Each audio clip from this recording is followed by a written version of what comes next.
All right, welcome to The Explainer. Today, we're diving into a really powerful concept from the book Lighter by Young Pueblo, and it's all about the journey to true self-love. It's a path that promises something I think so many of us are searching for, a peaceful, lighter heart. So, let's get into it. Have you ever had that feeling, that constant low-level buzz of stress or anxiety, or just a general sense that something's not quite right?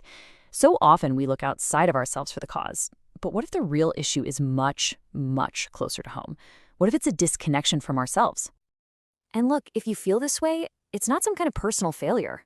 The way this book explains it, these feelings are basically symptoms. They're signs of deeper stuff, old wounds and emotional patterns that are kind of running the show in the background, shaping our lives in ways we don't even realize. What makes this so real is the author's own story. I mean, can you imagine? At just 23 years old, young Pueblo literally hit rock bottom. And that terrifying moment wasn't just a bad day. It was the result of years and years of unaddressed inner pain. But that crisis, it became the starting point for his entire journey toward healing. Okay, so before we can even start down this path, we've got to know where we're actually going. And that means we have to clear some things up, because let's be honest, the term self-love gets thrown around a lot, and it's often not what we think it is. This is such a brilliant point. We're constantly sold this idea that self-love is about buying nice things or, treating yourself. But that stuff just scratches the surface. True self-love has nothing to do with shopping or ego. It's a deep internal process. It's about connecting with, accepting, and actually healing your inner world. So what is it then? Well, the source gives us this fantastic three-part definition.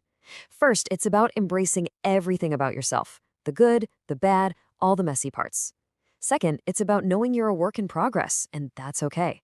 And third, and this is huge, it's about figuring out what you need to let go of, the old baggage that's holding you down.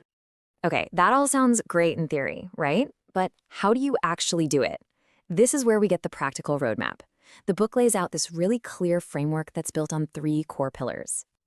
Here they are. Be honest, build good habits, and accept yourself unconditionally. And these aren't just some fuzzy concepts. They are active, real practices. Let's start with the first one, which, fair warning, might just be the toughest. So pillar number one is all about honesty. And yeah, it takes real courage. It's like you're finally deciding to take a flashlight and go down into the basement of your own mind to shine a light on all the stuff you've been avoiding, the painful memories, the hard truths, even the lies you've been telling yourself. And why is this so critical? Well, if we're not honest with ourselves, we're basically strangers to ourselves. We just keep repeating the same painful cycles over and over because we're too afraid to look at what's really causing them. Honesty closes that gap. It's the first step to finally stop running. But just seeing what's down there in the basement isn't enough, right? Pillar two is where the rubber meets the road. It's all about action. You take that new awareness and you start turning it into new behaviors, building habits that actually support your well-being, instead of the old ones that kept you stuck. And this leads us to the final pillar, which honestly is a total game changer: unconditional acceptance. And let's be super clear on this. Acceptance does not mean you have to like every part of yourself or your past. It just means you can finally look at it all, the mistakes, the scars, the flaws, without judging yourself for it. The power here is just wow. When you start to practice this, that constant war inside your own head finally starts to quiet down. You give yourself permission to feel what you need to feel. You finally understand that being a work in progress doesn't mean you're broken. It just means you're human. So after all this tough inner work, the honesty, the new habits, the acceptance, what's the actual result? What's the payoff? Well, it's not about achieving some impossible state of perfection. It's about something so much more valuable.